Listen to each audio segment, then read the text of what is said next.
Vamos à entrevista. Leonardo, a primeira entrevista do programa de hoje.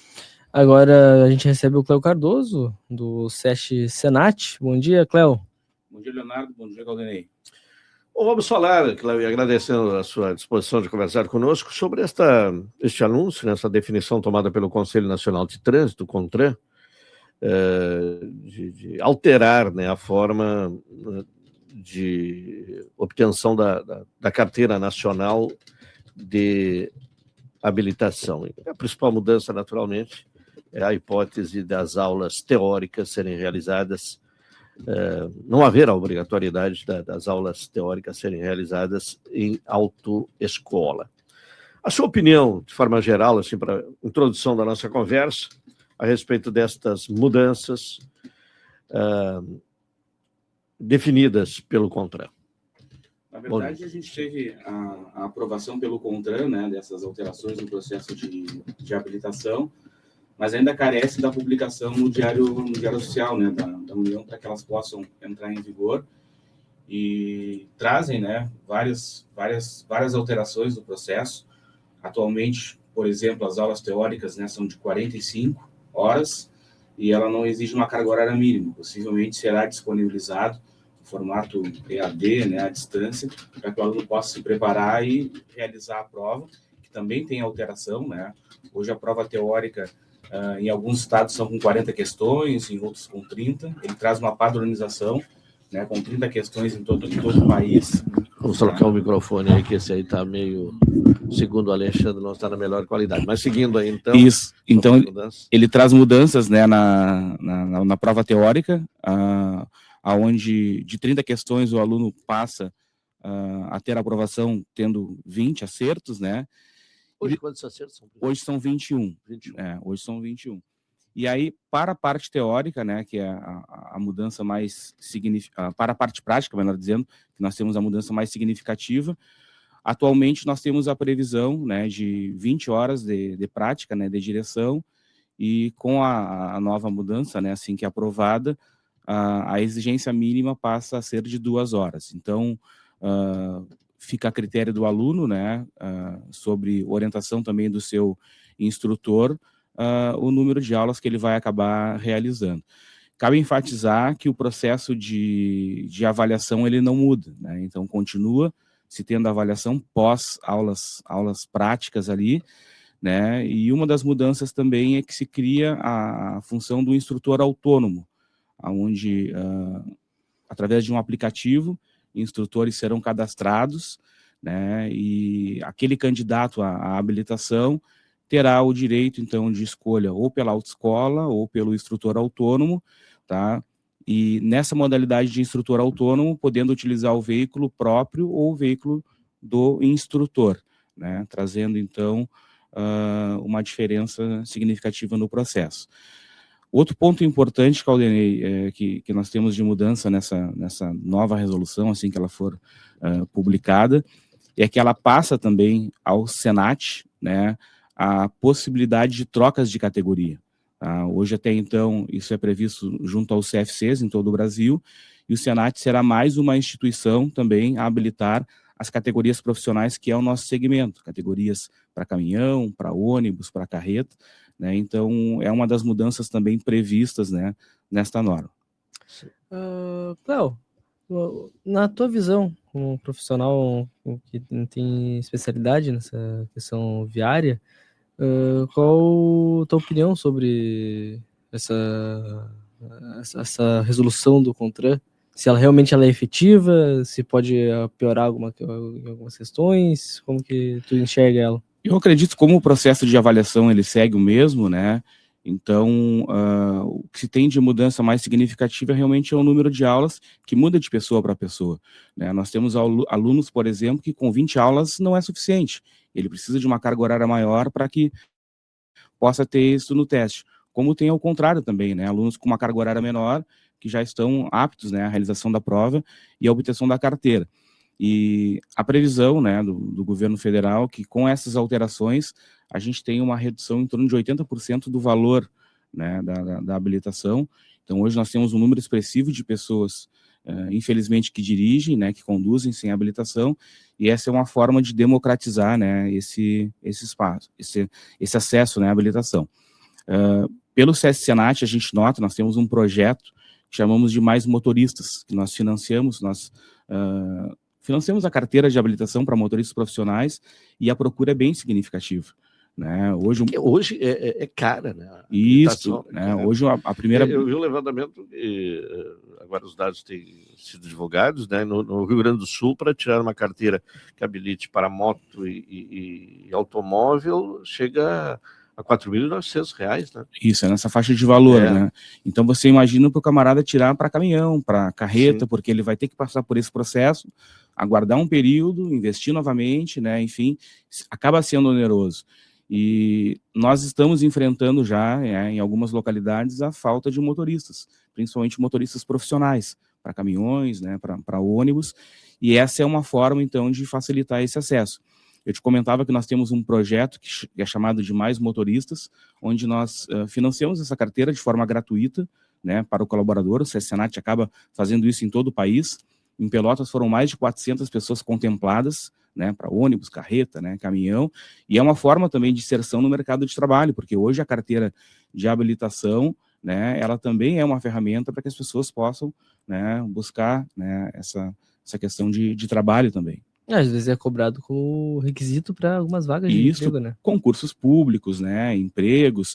Hoje a nossa cidade, por exemplo, movimenta muito o transporte de cargas, né, então de produtos perigosos, a faixa madeireira tem crescido muito também aqui na região, e se tem uma dificuldade de encontrar o profissional habilitado, né, para conduzir, né, e fazer todo esse trabalho.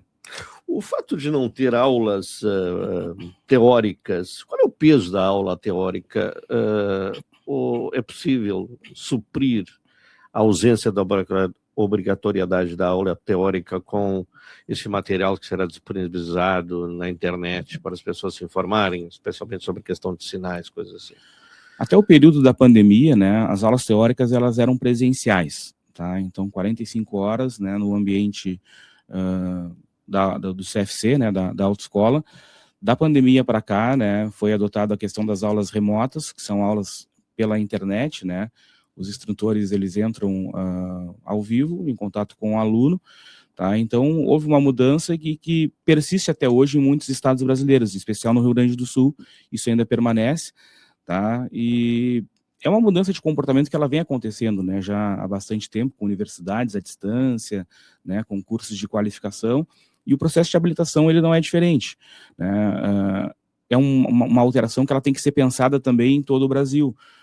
Hoje nós temos cidades, por exemplo, que não tem uma autoescola, que não tem um CFC, e que traz toda uma dificuldade para a pessoa também buscar o processo de habilitação, né? Pegamos como exemplo aqui a cidade de Jaguarão, né? A pessoa, para tirar a carteira para a carreta, ela tem que vir a Pelotas. Então, se o custo sai X, para essa pessoa, ela tem um acréscimo com deslocamento, com estadia, com alimentação, né? Enfim. Então, é uma forma, como digo, de democratizar, né, esse acesso à habilitação. Vai ter uma prova no final, a pessoa vai ter que se informar de alguma maneira, né? Justamente. Então, é interesse dela, né? Estar habilitada, porque ela vai ter que ter aí o aproveitamento de acertar 20 questões, pelo menos, né? Isso, na teórica sim, e na prática o sistema segue o mesmo, né? De avaliação, sim, com o examinador credenciado, né? Enfim, então aquele candidato que não está devidamente preparado, certamente não terá êxito na aprovação, né? E a obtenção da carteira de habilitação. Vai exigir um pouco mais de esforço até para passar a prova teórica. Até muita gente fala que a prova teórica é a parte mais fácil, mas agora vai ser um pouco mais complicado, porque tu vai ter que estudar bem mais e por conta própria, né? Isso, e há uma ampliação também na própria resolução de que outras entidades possam ofertar as provas teóricas, as aulas teóricas, então como escolas públicas de trânsito. Então, se os municípios entenderem que é pertinente, né, constituir sua escola pública de trânsito, fazer essa formação presencial para a sua população, isso pode ocorrer também, assim como municípios, como também os DETRANs, né, através dos estados. Tem uma questão que eu acho interessante, porque eu passei por isso, eu não tirei carteira, mas quando eu tive a vontade de tirar, eu pensei nessa parte, que se torna mais atrativo não só pelo preço, mas também pelo tempo que tu vai... É menos tempo para fazer, que tu precisa dedicar para isso, pensando que são quantas horas de aula prática por dia? São 3 horas, se não me engano. Isso. Hoje o aluno ele pode realizar até 3 horas práticas por dia, sendo que ele realiza 2 horas, tem que ter um intervalo de 1 hora para depois ter a terceira aula, né? Então isso consome realmente um tempo significativo ali, e vai muito da disponibilidade do aluno, né? Eu trabalhei um período atrás em autoescolas, e é muito comum pessoas que só podem fazer aulas à noite, porque trabalham durante o dia, e aí tem dificuldade também de agenda, né, de conseguir a aula, né, enfim, então talvez isso facilite também na questão de tempo, né, para a obtenção da habilitação. Sem contar as aulas teóricas, que também são longas, e tu é obrigado a fazer ela, e estar nas aulas, senão tu vai ter que pagar mais uma vez para conseguir fazer de novo, né? Hoje, por exemplo, com essa formatação, ela não traz uma exigência mínima de aulas teóricas, das teóricas. Então vai ser o empenho do aluno, né, em estudar aquele material, se preparar para a prova e depois avançar nas próximas etapas, né, do processo de habilitação. Existe a possibilidade dessa resolução acabar aumentando o nível de reprovações nas provas? Essa é uma coisa agora que a gente vai ter que avaliar com o próprio tempo, né, mas pode ocorrer, né, com um pouco o aluno se sentir preparado, né, com uma carga horária mínima, avançar para a prova e não ter o êxito, né. Tem a experiência que já teve em autoescola. Hoje a maioria dos alunos já chegam sabendo alguma coisa, direção ou não? Parte dos alunos sim, né, chega já com algum contato, né, com o veículo, já dirigiu o veículo de um familiar ou algo nesse sentido, tá? E que às vezes é ruim também, né, porque vem com certos vícios de condução, né, que são exigidos na prova, como o não parar na placa de pare, de repente pé primeiro na embreagem para depois no freio, que são requisitos que são cobrados, né, durante a aula ali. E daí a importância realmente de procurar um instrutor qualificado, né, devidamente credenciado, para que possa passar essas orientações e que se tenha uma condição segura, né, e com busca a redução, né, do sinistro aí de trânsito, né. Até porque não é só aprender a dirigir, mas também tem que aprender a como tu vai se comportar na hora da prova, porque às vezes são questões um pouco diferentes do que no momento que tu vai ter quando estiver dirigindo sozinho. É justamente isso, né? E regras de trânsito são regras de convivência, né? Aonde eu quebro uma regra, eu acabo colocando em risco a vida de outras pessoas, né, que fazem parte daquele ambiente, né? O momento que eu paro um veículo em fila dupla, eu acabo atrapalhando os demais que circulam, né, por aquele espaço, e é justamente isso que precisa ser enfatizado, né, e tratado. Bom, as autoescolas, né, a Associação das Autoescolas estão ingressando na justiça, né, naturalmente, que estão se posicionando contrário a esta resolução do CONTRAN. É uma questão que ainda vai dar muito debate, né? Sim, a gente já teve em outros casos, né, como a questão dos simuladores, enfim.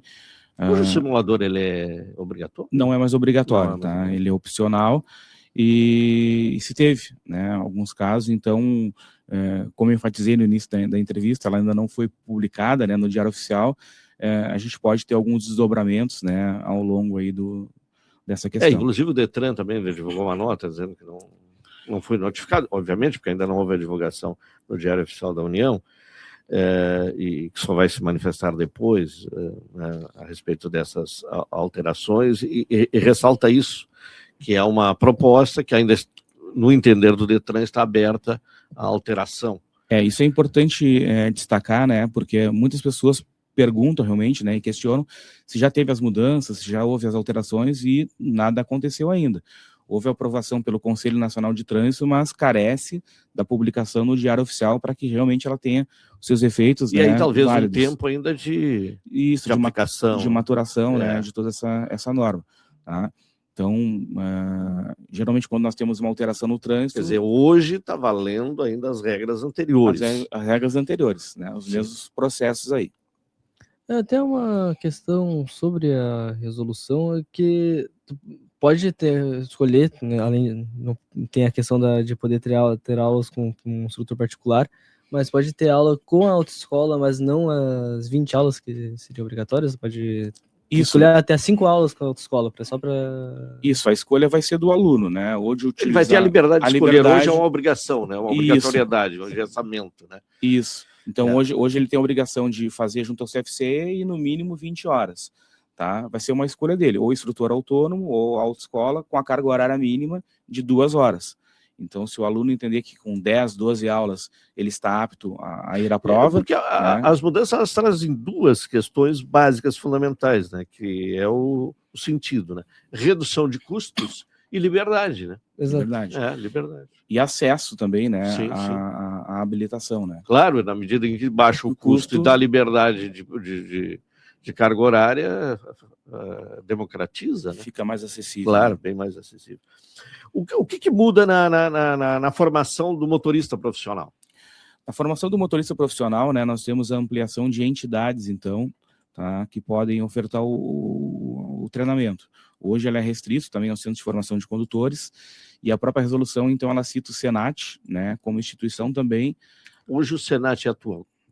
Qual é a atribuição do Senat? O Senat nós trabalhamos no segmento do transporte, né? Então... Mas nessa questão da formação, que o Senat hoje já atua? Nós atuamos na formação de condutores profissionais, mas com cursos especializados. Então, produto perigoso, transporte escolar, transporte coletivo. Não é na habilitação, é para quem já tem habilitação e uma... Isso. Para o tipo de atividade. Mas nós temos também treinamentos práticos. Então, por exemplo... Essa atividade do Mais Motorista, por exemplo, as pessoas se inscrevem, tá? E os selecionados, eles recebem do SESC-Senat uma documentação que se vai até a autoescola, faz todo o processo de troca de carteira, C, D ou E, dependendo da pessoa lá e da habilitação dela. Depois ela retoma ao SESC-Senat, recebe um curso especializado e recebe aulas práticas na condução dos veículos de grande porte. Hoje, por exemplo, a pessoa que tira a carteira para carreta no CFC, geralmente ela faz um caminhão menor. Conosco lá, após isso, ela vai conduzir um bitrem. Ela vai para a rodovia, acompanhada de um instrutor nosso, aulas de manobra, aulas de prática, né? NRs também, né? De prevenção e combate a incêndio, trabalho em altura. É uma qualificação mais avançada para o mercado de trabalho. Tá? E nesse sentido, e uma forma também de democratizar o acesso à habilitação, né, incentivar o uso.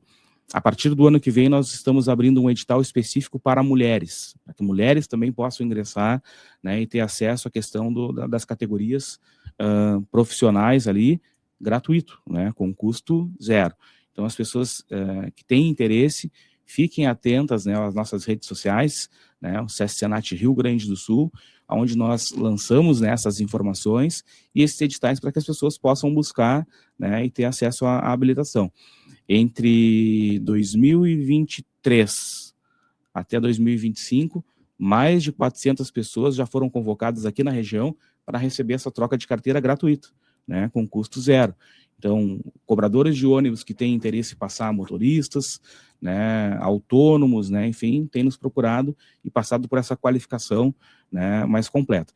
E no caso do transporte coletivo não é diferente, a pessoa tira a carteira hoje num ônibus pequeno, depois vai ao SESC-Senat e conduz um ônibus grande, um ônibus urbano, né, com também manobras pela área central, condução, né, e toda essa ênfase em cuidado com o passageiro, né, o usuário do transporte coletivo. Hoje tiro a carteira de habilitação para veículos de passeio. Com quanto tempo ela pode se habilitar para um veículo de carga ou de transporte de passageiros? A pessoa com 1 ano de categoria B, tá, ela pode migrar para a categoria C. Tá? Então, sei lá, com 18 anos tirou a primeira habilitação, com 19 ele já pode ter a carteira para caminhão, já pode buscar esse processo. Ou ela pode, com 2 anos de categoria B, tá, sendo maior de 21 anos, pular para a categoria D, que é a carteira para ônibus. Tá? Então, aí vai a critério da pessoa, a carteira que ela quer buscar, tá, e dá espaço também um pouco maior. Da categoria C e da categoria E, 1 ano, categoria C ou categoria D, 1 ano para a categoria E, que é a carteira para carretas. Então, ele tem que ter a experiência de pelo menos 1 ano com um veículo de grande porte para chegar num veículo articulado, né, com mais peso, lotação, né? Que é a escala mais alta. A escala mais alta, sim, tá? Hoje, dependendo da profissão que a pessoa vai exercer, só a carteira de habilitação não é o suficiente, ela precisa também de especializações, que é o que nós trabalhamos, né? Então, eu pretendo lá trabalhar transportando produto químico, explosivos, produtos tóxicos. Nós temos um curso que é o curso de transporte de produto perigoso, né? Eu tenho categoria D, eu quero trabalhar com transporte escolar. Nós temos um curso especializado para motoristas de transporte escolar, enfatizando que são cursos obrigatórios, né? Hoje, se a pessoa não tem, isso recai numa infração de trânsito, né? Tranca o veículo, gera ponto na carteira. Então, são esses os cursos especializados, né? Como também para mototaxista, motofretista, condutores de emergência, né? Que são os veículos de ambulâncias de uma forma geral. Para finalizar, Leonardo? Só uma questão que eu não conhecia o Senat, até porque eu não sou daqui e não conhecia o serviço. Todos os serviços oferecidos são gratuitos? Para os trabalhadores do transporte, sim. Então, nós temos a parte de qualificação e a parte também de atendimento na saúde. Dentistas, fisioterapeutas, nutricionistas, psicólogos, né? Todos os serviços gratuitos para quem é de segmento do transporte, e para a comunidade em geral também podem acessar os serviços com valores reduzidos. Quando eu falo gratuito, Leonardo, né, a parte de dentista, nós temos lá tratamento de canal, colocação de aparelho, restauração com custo zero. A pessoa não paga desde que ela apresente, né, a carteira de trabalho com o CNPJ de uma empresa de transporte, ou motoristas autônomos também de transportes, taxistas, mototaxistas, hoje motoristas de aplicativo também, que estão devidamente formalizados, podem acessar o nosso serviço gratuito em todo o país, né? São mais de 130 unidades espalhadas por todos os estados brasileiros, né? E atendendo a população de uma forma geral. Bom, tem uma questão aí do o Geraldo Moraes. O Geraldo Moraes fala como estão as categorias para motos e ciclomotores nessa nova resolução. Nós temos uma resolução, que é a 966, tá? Que ela trouxe um período de adequação para os ciclomotores, para que eles possam ser emplacados, né, e registrados até o dia 31 de dezembro agora, tá? Então, aquelas pessoas que ainda possuem veículos de até 50 cilindradas e que não estão devidamente registrados, devem procurar um CRVA, tá? Claro que para isso acontecer, ele precisa ter um certificado que nós chamamos de CAT, que é o Certificado de Autorização de Trânsito. Ele tendo isso, ele registra, ele emplaca e ele é um veículo normal como outro qualquer. A partir do dia 31, né, de dezembro, se nada mudar na legislação, se ele não tiver registrado e emplacado, passa a ser cobrado, né, como uma irregularidade, como acontece com os veículos normais, tá? E a moto, na nova resolução, essa que não foi publicada ainda, o que é que muda? As regras são as mesmas do veículo? As regras são as mesmas, né? Não, questão de circulação, de equipamentos obrigatórios, né? E tudo mais. O que nós temos na resolução ali, que ela abre uma exceção, são para os autopropelidos, que são veículos elétricos, que o entre-eixos não atinge, né, 1,30 m, e que ele não tem essa obrigação de emplacamento, de registro, né? Que são veículos elétricos menores, tá? E que está previsto até a sua circulação em ciclovias, ciclofaixas, desde que não ultrapassem um limite de velocidade específico também. Tá bem. Cléo Cardoso, obrigado pela presença aqui no programa Edição da Manhã, trazendo esclarecimentos sobre essa questão que está repercutindo muito aí, a resolução do Conselho Nacional de Trânsito a respeito da carteira de habilitação. Muito obrigado pela sua presença. Obrigado pelo convite, o Senat segue à disposição. Hoje nós estamos localizados na Avenida Ildefonso Simões Lopes, 1206, na zona norte da cidade, e é um prazer conversar aí com os amigos. Tá bem, muito obrigado. Muito obrigado. Bom, agora